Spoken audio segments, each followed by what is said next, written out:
ពុកម៉ែបងប្អូនធ្លាប់ឮទេថាពេលថ្ងៃដែលយើងសម្រាកនៅក្រោមដើមឈើឬក៏ក្នុងផ្ទះ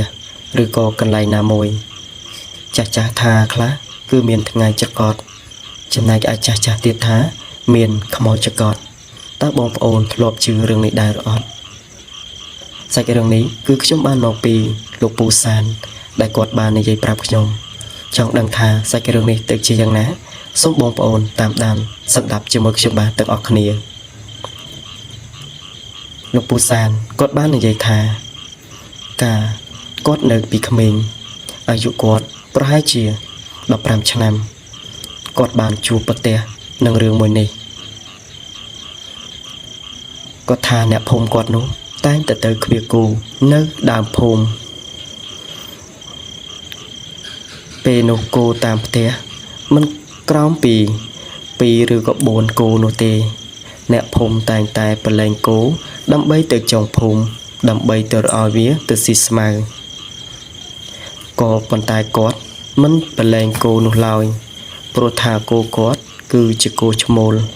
បើសិនជាគាត់ប្រឡែងប្រកាសណាស់គោទាំងអស់នោះនឹងដេញជុលគេណាមួយគោគាត់គឺជាគោពូជល្អផងរាល់ថ្ងៃគាត់បានគោនេះហើយដែលជួយដៃជំនួសដៃជើងគាត់បើសិនជាគ្មានគោនេះទេគឺគ្មានអ្វីជំនួសដៃជើងគាត់ឡើយបងប្អូនប្រហែលដឹងហើយថាការចំនួនមុនគឺគេតែងតែយកគោទឹមរទេះភ្ជួរស្រែឬក៏ដឹកស្មៅឬក៏ដឹកស្រូវគេប្រើតែរទេះតែប៉ុណ្ណោះសម័យនោះបើសិនជាមានរទេះគោដូចជាមានឡានទំនើបមួយអញ្ចឹងព្រោះថារទេះគោ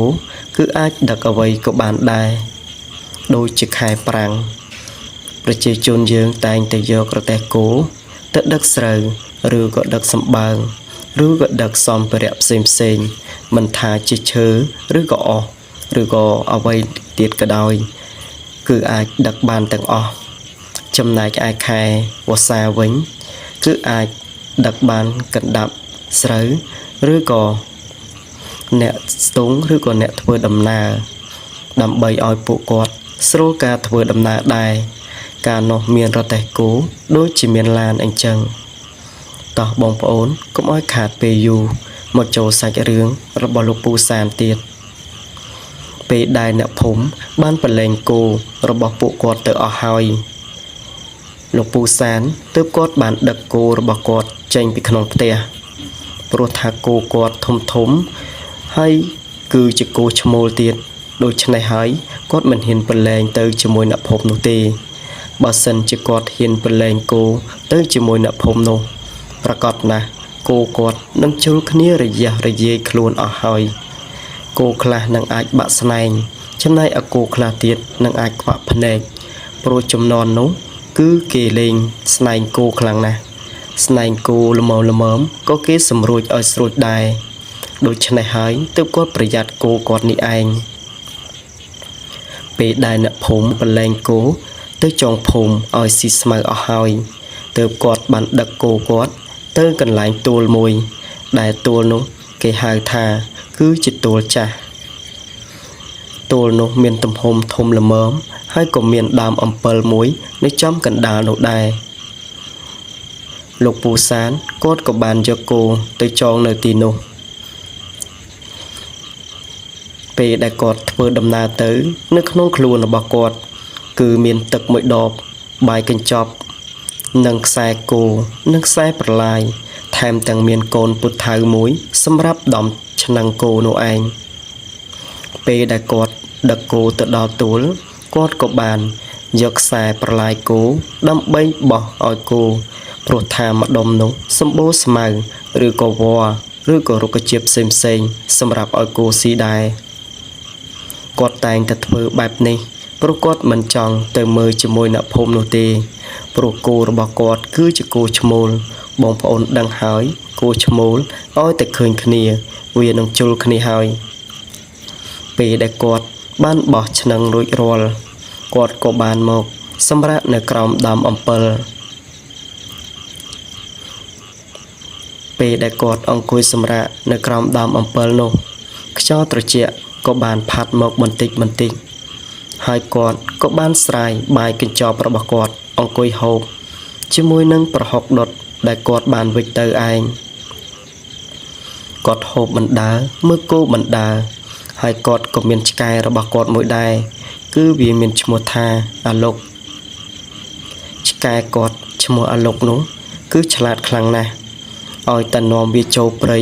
ប្រកបណាស់នឹងបានសត្វយកមកហូបពិតជាមិនខាន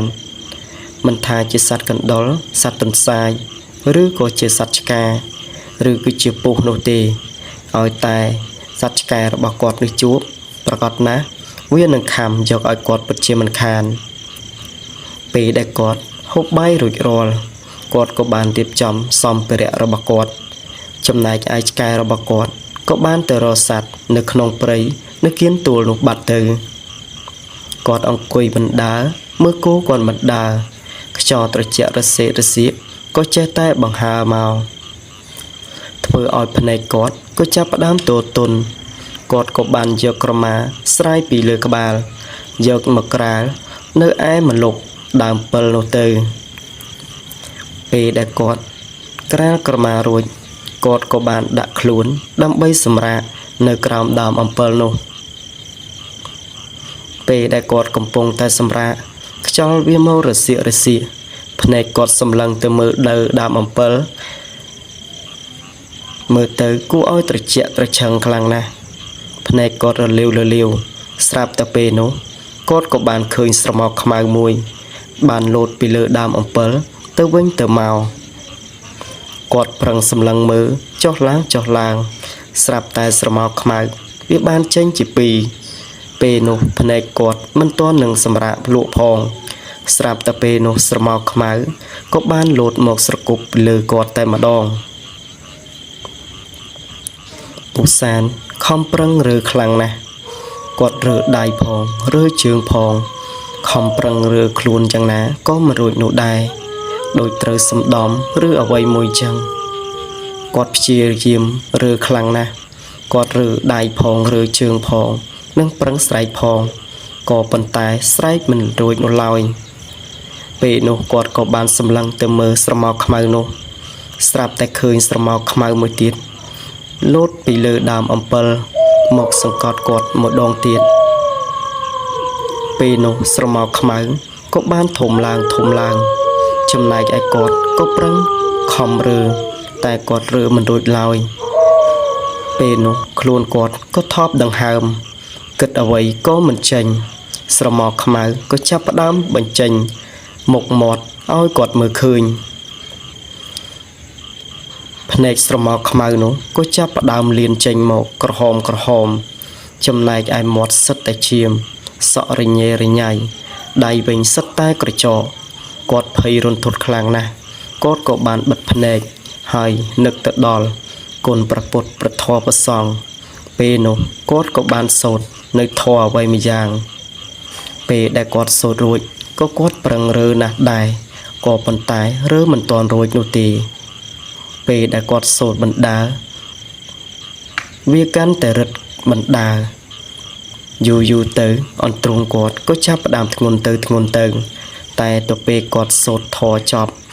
ស្រាប់តែពេលនោះស្រមោលខ្មៅនោះក៏វារលាយបន្តិចម្ដងពេលដែលស្រមោលខ្មៅចាប់ផ្ដើមរលាយវាក៏បានលោតឡើងទៅលើដើមឈើវិញទៅក៏ប៉ុន្តែខ្លួនរបស់គាត់គឺមិនទាន់កម្រើកបាននោះទេពេលនោះវាក៏បានទម្លាក់ខ្លួនមកម្ដងទៀតតែពេលដែលវាទម្លាក់ខ្លួនមកម្ដងទៀតពេលនោះគាត់ក៏បានដឹងខ្លួនហើយក៏បានស្ទុះរត់ចេញពីដើមអំពិលនោះទៅ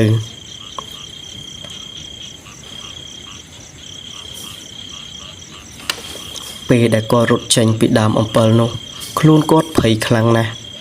មុខស្លេកស្លាំងបែកញើសជោកនិយាយអ្វីក៏មិនចេញដែរគាត់ប្រឹងរត់ទៅយកអីវ៉ាន់គាត់នៅក្រោមដើមអំពិលរួចហើយក៏បានយកក្រមារបស់គាត់ហើយក៏បានយកពូថៅយកទៅបោះស្នឹងគោដើម្បីដឹកគោចេញពីទួលនោះគាត់សម្លឹងមើលដើមអំពិលនោះជាច្រើនសារតែមិនបានឃើញអ្វី ដូចមុននេះឡើយតែគាត់ប្រកាសណាស់ថាមានស្រមោលខ្មៅពីរបានមកសង្កត់គាត់នោះឯងពូសានគាត់ភ័យខ្លាំងពេកគាត់ក៏បានដឹកគោចេញពីក្នុងទូលនោះទៅ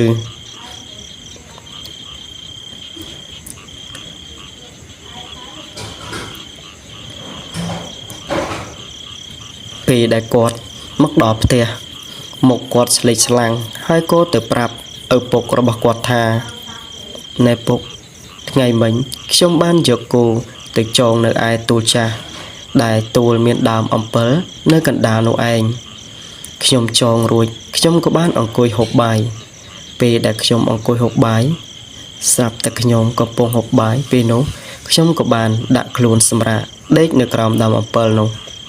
ស្រាប់តែពេលនោះខ្ញុំក៏មានស្រមោលខ្មៅពីរលោតចុះលោតឡើងពីលើដើមអំពិលស្រាប់តែពេលនោះគ្រាន់តែខ្ញុំក៏លេចឃើញវាក៏បានមកសង្កត់ខ្ញុំតែម្ដងតែនោះវាជាអ្វីទៅពុកតាសុកឮបែបនេះគាត់ក៏បាននិយាយថាណែអូនមិនក៏កូនទៅមើលគោនៅទូលនោះតែម្នាក់ឯងអញ្ចឹងទូលនោះគេល្បីថាមានព្រាយទៅនៅរស់នៅទីនោះបើសិនជាយើងមិនគោរពគេឬក៏បំពានគេប្រកាសណាស់គេនឹងមកធ្វើបាបសូមកូនកុំទៅមើលគោនៅទីនោះទៀតអីសូមទៅឲ្យឆ្ងាយពីទូលនោះចោះព្រោះថាទូលនោះគឺមានព្រាយនឹងឯងពូសានគ្រាន់តែឮបែបនេះ